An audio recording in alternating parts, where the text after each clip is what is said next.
हे दिसलं ना असं इथे ठेवायचं, हा 0 मॅच करून घ्यायचा इथे. 30 to 40.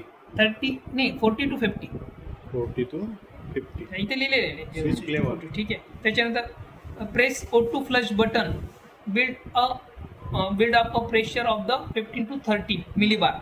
हे दिसतं ना O2 फ्लश बटन, याला इथपर्यंत आहे ना 15 आणि 30च्या मध्ये येऊस तर दाबायचं. जास्त दाबलं तर व्हेंटिलेटर फेल होईल, कमी दाबलं तरी फेल होईल. तर इकडं असं दाबून ठेवायचं.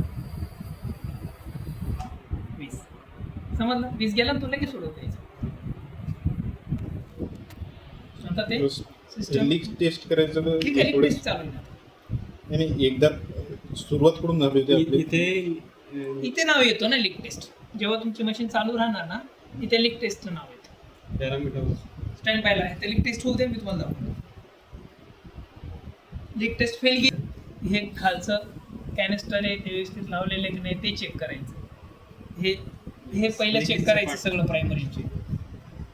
प्रायमरी ते सेकंडरी दुसरं ऑप्शन आला का, म्हणजे तसं सामान काही तुम्हाला प्रॉब्लेम आला तर मला बंद करायचं. बरं, आपण सुरुवातीला कशात गेलो होतो? थांबायचं.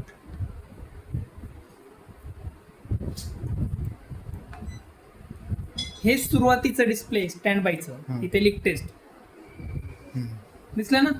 बाकी हे काय बटन प्रेस करायचं. हा, आता प्रिपरेशन करतो तो. प्रिपेरिंग झाली, ते सगळं पॅरामीटर्स त्याच्या अकॉर्डिंग ठेवायचे.